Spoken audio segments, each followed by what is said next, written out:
రే దాసు, ఆడేవాడరా? నువ్వేరా? పొద్దున్నుంచి దేవదాసులా తెగ ఫీల్ అయిపోతున్నావుగా. రేయ్, నన్ను సీరియస్గా చూడటం కాదురా, నీ లవ్ మ్యాటర్ ఆ ఖుషికి చెప్పుంటే ఈరోజు ఇలా ఫీల్ అవ్వాల్సిన అవసరం ఉండేది కాదు. రేయ్, నీ లవ్ గురించి తనకు చెప్పరా. రేయ్, తనకు పెళ్ళి ఫిక్స్ అయిందిరా. రేయ్, అది అరేంజ్డ్ మ్యారేజ్ మావా, అక్కడ డీలింగ్స్ తప్ప ఫీలింగ్స్ ఉండవురా. వాడికొచ్చే శాలరీ వీళ్ళకి నచ్చుతుంది, వీళ్ళిచ్చే కట్నం వాళ్ళకి నచ్చుతుంది, అంతే.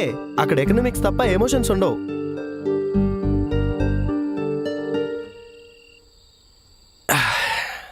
నా మాటిని ఇప్పుడైనా తనకి నీ లవ్ మ్యాటర్ చెప్పారా.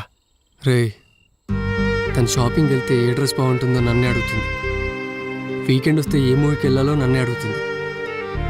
బయటికి వెళ్తే ఏ రెస్టారెంట్లో తినాలో కూడా నన్నే అడుగుతుంది. ఎందుకో తెలుసా? తను త్వరగా ఏ డిసిషన్ తీసుకోలేదురా, అన్నిటికీ కన్ఫ్యూజ్ అవుతుంది. అలాంటిది ఇంత పెద్ద డిసిషన్ తీసుకునేటప్పుడు కనీసం ఒక మాట కూడా చెప్పలేదంటే తను చాలా క్లారిటీగా ఉందిరా. ఇప్పుడు అనవసరంగా తనని కన్ఫ్యూజ్ చేయడం నాకు ఇష్టం లేదురా. అన్నిటికన్నా ఇంపార్టెంట్ విషయం ఏంటంటే తను చాలా హ్యాపీగా ఉంది. తనను అలాగే ఉండనిద్దాంరా. ఇంత అండర్స్టాండింగ్ ఉంచుకొని బాధపడతావేంట్రా? రేయ్, 4-5 ఏళ్ళు ఒక అమ్మాయి వెంట తిరిగి తనకు వేరే వాడితో పెళ్ళైపోతే టైం వేస్ట్ అయిందని బాధపడాలి. నువ్వు అలా కాదు కదరా. నీ బెస్ట్ ఫ్రెండ్తో లైఫ్ షేర్ చేసుకోవాలనుకున్నావు, కుదరలా. తనతో లైఫ్ లాంగ్ బెస్ట్ ఫ్రెండ్గా ఉండిపోరా. Simple simple. రే, నాకు మ్యాథ్స్ అస్సలు రాదు, కానీ ఇంటర్లో ఎంపీసీ ఎందుకు తీసుకున్నాను తెలుసా?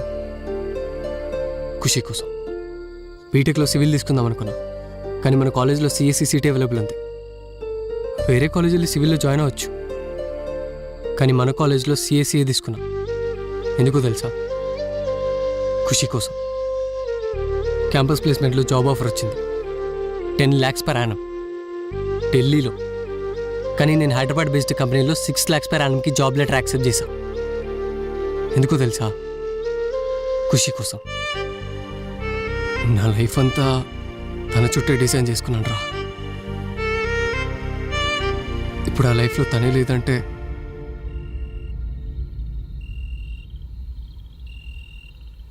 Life waste అనిపిస్తుందిరా.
లైటర్.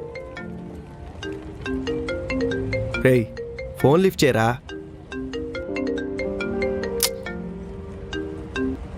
హలో ఖుషి. మనోడు జిమ్కి వెళ్ళాడు, రూమ్లోనే ఫోన్ మర్చిపోయాడు. అలాంటిదేం లేదు. సరే, ఇద్దరు వచ్చేస్తాం.